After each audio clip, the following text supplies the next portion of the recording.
नमस्कार। भारत की एक बड़ी मशहूर कहावत है, कोस कोस पर पानी बदले चार कोस पर वाणी।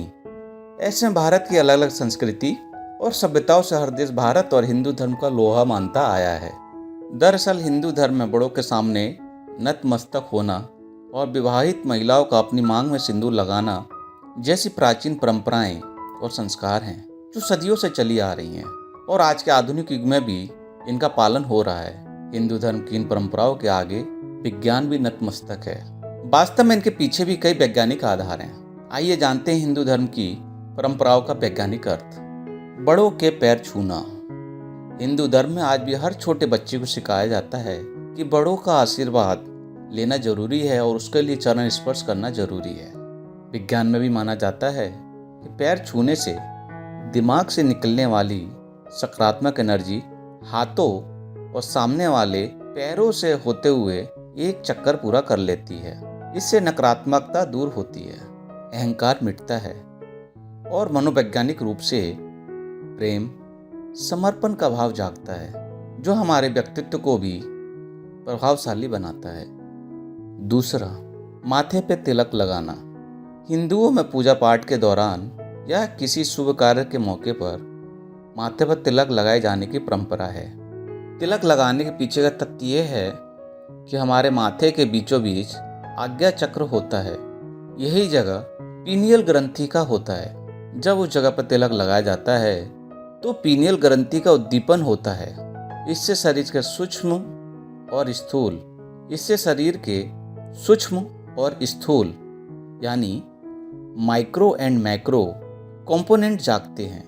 मस्तिष्क पर तिलक लगाने से बीटा एंडोर्फिन और सेरोटोनिन नामक रसायनों का स्राव भी संतुलित होता है।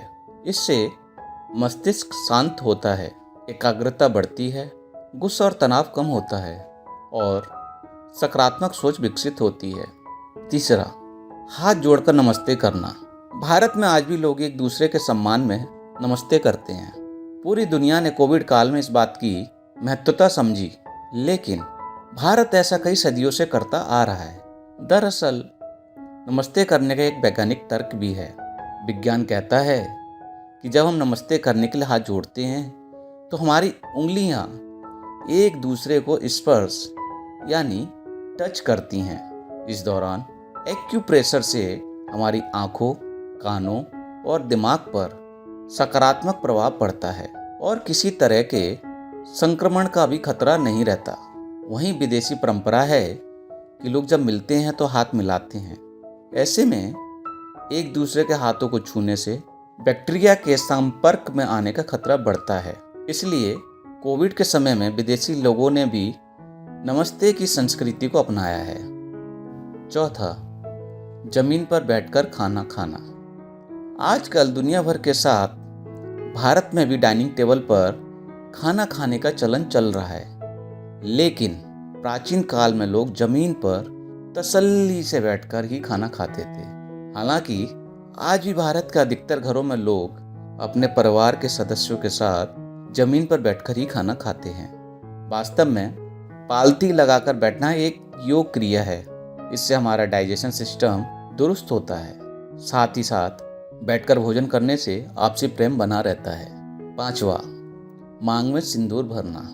हिंदू धर्म की महिलाएं आज भी शादी के बाद मांग में सिंदूर भरती हैं। इसका वैज्ञानिक तथ्य यह है कि सिंदूर को सिर के जिस हिस्से पर लगाया जाता है वो बहुत ही कोमल होता है। इस जगह को ब्रह्मरंध्र कहते हैं। दरअसल कि सिंदूर में पारा यानी मर्क्यूरी होता है जो एक दवा की तरह काम करता है और महिलाओं का ब्लड प्रेशर कंट्रोल में रखने में मददगार माना जाता है। ये तनाव और अनिद्रा की समस्या को भी कंट्रोल करता है, साथ ही यौन उत्तेजना को बढ़ाता है। यही वजह है कि कुंवारी लड़कियों और विधवा महिलाओं के सिंदूर लगाने पर पाबंदी होती है। आशा करता हूँ आपको ये हिंदू धर्म के रीति रिवाज पसंद आए होंगे और ये हमारा वीडियो आपको पसंद आया होगा। अगर आपको वीडियो पसंद आया है तो हमारे चैनल को लाइक और सब्सक्राइब करें। धन्यवाद।